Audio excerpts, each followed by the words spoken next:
Welcome to today's Explainer. Today we are unpacking some seriously jaw-dropping money statistics that might just shock you right out of financial complacency. If you've ever wondered where you truly stand financially compared to the rest of the country, or what it actually takes to break into that top tier of wealth, well, you are in the exact right place. We're going to look at the hard data, and more importantly, we're going to arm you with actionable frameworks to help you build real, lasting wealth. Let's get into it. To start, we just have to rip the Band-Aid off and face a pretty terrifying reality. 60%. According to the data, 60% of Americans literally cannot afford a $1,000 emergency expense using their savings. This just proves that we are fundamentally a paycheck-to-paycheck nation. If a sudden emergency pops up, a full 25% of people are forced to turn right to a credit card just to cover it. But hey, we are going to fix that today. Okay, let's dive into this. Here is our roadmap for the Explainer. We'll cover everyday debt traps, the truth about cash, the milestones of wealth, and finally, winning the wealth race. Section 1. Everyday debt traps. These are the invisible pitfalls you need to watch out for. Look at this staggering number. Right now, the average negative equity for underwater car trade-ins sits at a whopping negative $6,754 as of 2025. That means when someone goes to trade in their car, they actually owe almost $6,800 more on the loan than the car is physically worth. How does that even happen? Well, it's basically a perfect storm caused by highly inflated pandemic vehicle prices combined with extremely long 84 to 96-month car loans. Your car shouldn't be an anchor sinking your financial future.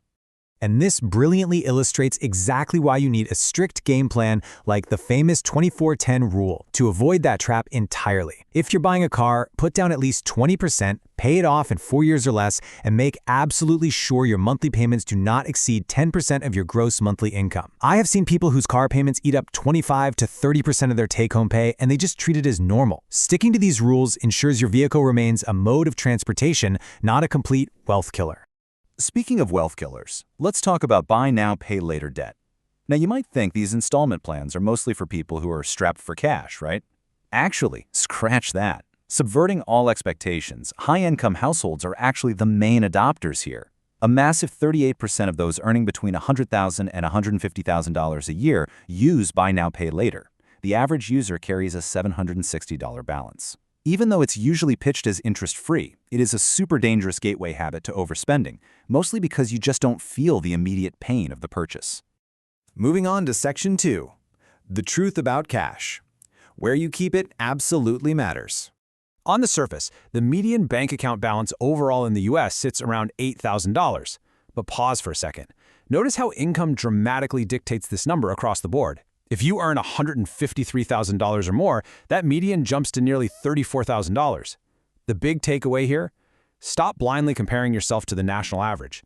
Your ideal cash cushion depends so heavily on your unique spending habits, and your income is the primary driver of your ability to actually save. But listen, where you keep that cash matters immensely. There is an absurd $18 trillion just sitting in deposits at commercial banks right now, and 57% of Americans keep their money in a traditional savings account earning practically nothing. Just look at the math for a second. $5,000 in a traditional savings account at a 0.4% yield earns just $20 in a year. Move that exact same amount to a high-yield savings account offering 3.50%, and you earn $175. That is literally free money for zero extra work, yet millions of people are just missing out. Now, what's really interesting about this is a massive hidden trap catching so many people off guard.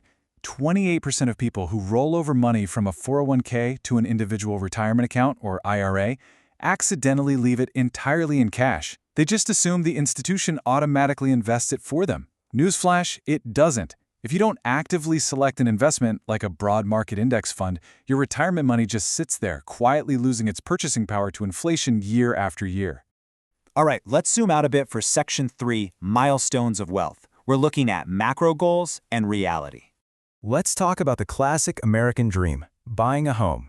Back in 1991, the median age of a first-time homebuyer was 28 years old. Today, it has skyrocketed to 38 years old. That dream has literally been pushed back a full decade.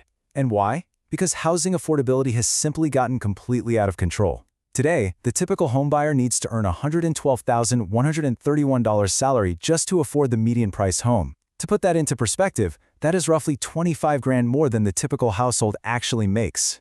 Because of this intense affordability crisis, more and more people are realizing that renting and investing the difference might actually be a much better path. But hey, if you do choose to buy, you've got to follow the 5 to 10 year rule. Basically, do not buy a house unless you plan to stay in it for at least 5 to 10 years.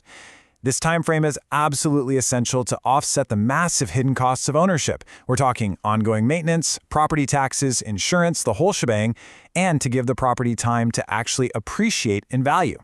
So what does it really take to be considered top-tier wealthy in America today? Drumroll, please.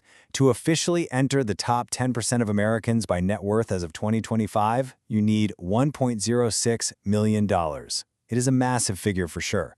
But remember, your net worth is merely a reflection of what you do with your income. You could have a top 10% income, but if your spending habits are poor and you fall into the debt traps we talked about earlier, you are never going to reach this milestone. Which brings us to the final act. Section 4, winning the wealth race and hitting that $1 million mark. Look, to win the race, you have got to be in the market. Historically, the market doubles roughly every 10 years, with average annual returns sitting between 8 to 10%. But here is the critical catch. You have to stomach the volatility. In nearly 38% of years, the S&P 500 falls 10 to 20% internally. But if you panic and sell, you lose out big time. Missing just the 10 best days in the market over a 30-year period will erase 54% of your total gains. Patient index investors who just sit through the turbulence are the ones rewarded with consistent wealth. Let's move to and see how this builds, because this brings us to perhaps the most important concept in personal finance. Imagine two people, each making $100,000 a year, racing to get to $100,000 in net worth. Investor A saves 10% of their income, but gets a terrible 1% rate of return. Investor B saves only 5% of their income, but gets a massive 10% rate of return. We are pitting a high saver against a high earner. So who gets to the finish line first? No way! It's Investor A. Investor A reaches 100K in just 9.6 years, while Investor B takes 11.7 years. So the crucial point is this: when you are starting from scratch, your savings rate matters vastly more than your rate of return. Everyone stresses over finding the absolute best investment, when in reality, just ramping up your savings rate by a few percentage points early on is what truly catapults your net worth. I want to leave you with this final provocative thought. Take a hard look at your own financial habits right now. Are you obsessing over chasing higher returns in the market, or are you focused on maximizing your savings rate today? Escaping those everyday debt traps, moving your cash to high-yield accounts, and boosting your savings rate, these are the true keys to hitting that $1 million milestone. It's time to take action on your finances today. Thanks so much for joining me on this explainer, and keep building that wealth.